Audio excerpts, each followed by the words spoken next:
CBSE class 10th के recording history का नया चैप्टर नंबर फर्स्ट जो है, नया नहीं है, पुराना ही है, द राइज ऑफ नेशनलिज्म है। तो एमसीक्यूज और जो है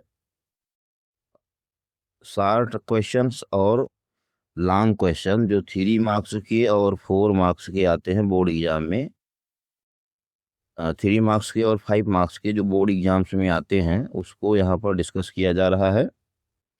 एक एक करके हम देखेंगे। पहला पेपर जो हमने यहाँ पर लिया है वो ईयर 2026 का ही है, 2026 का क्वेश्चन पेपर है।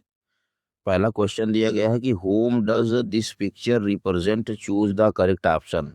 कि ये जो नीचे पेंटिंग दी गई है, ये पेंटिंग किसको रिप्रेजेंट कर रही है, ये यहाँ पर पूछा गया है। ऑप्शन नीचे दिया गया है मारियान, ऑप्शन बी दिया गया है ब्रिटानिया, ऑप्शन सी दिया गया है जर्मेनिया, ऑप्शन डी दिया गया है कोलंबिया। इसका सही ऑप्शन है जर्मेनिया, क्योंकि जर्मेनिया जर्मन नेशन को रिप्रेजेंट करने वाली फीमेल एलेगरी है। और वहीं पर मारियान की अगर बात करें तो मारियान जो रिप्रेजेंट करती है वो फ्रांस को फ्रांस को रिप्रेजेंट करती है।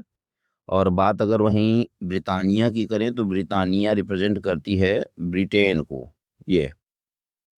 और कोलंबिया का कोई जो है वो फीमेल एलेगरी नहीं है, तो इसका सही ऑप्शन जो है वो जर्मेनिया है। नेक्स्ट क्वेश्चन यहाँ पर है कि which of the following countries was granted autonomy by the Habsburg rulers इन 1867।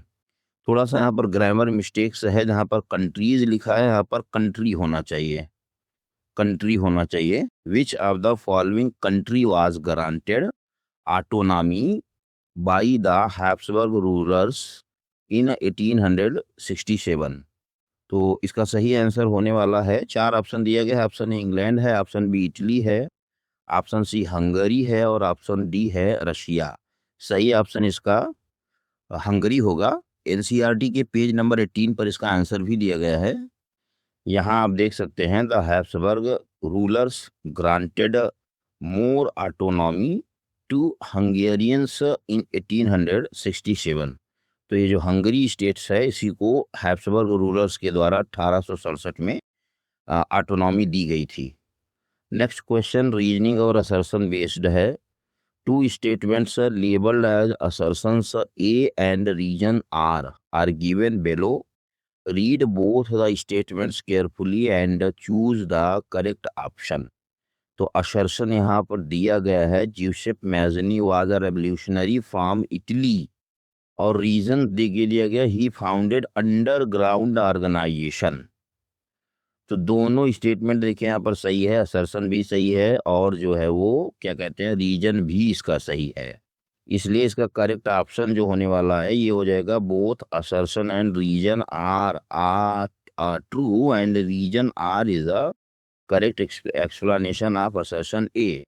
अब इसका आंसर देखिए, एनसीईआरटी पर के पेज नंबर जो है 12 पर दिया गया है, और देखिए क्या लिखा हुआ है, इसको आइए देखते हैं।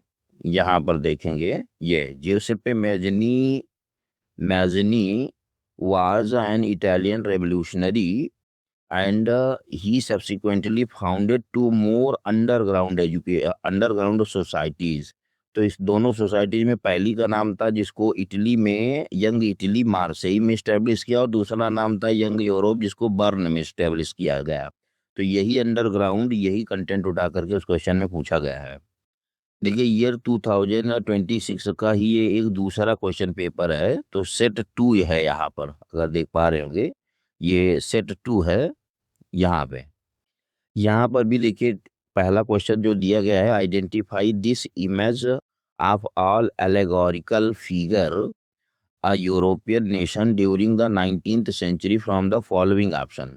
तो ये ऑप्शन, ये पेंटिंग भी जर्मेनिया की ही है, लेकिन वहाँ वाले क्वेश्चन में अगर देखेंगे जो अभी पहले हमने इससे पहले डिस्कस किया, वहाँ जर्मेनिया की पेंटिंग दूसरी है और यहाँ पर जर्मेनिया की पेंटिंग दूसरी है। तो 4 ऑप्शन यहाँ पर भी दिया गया है।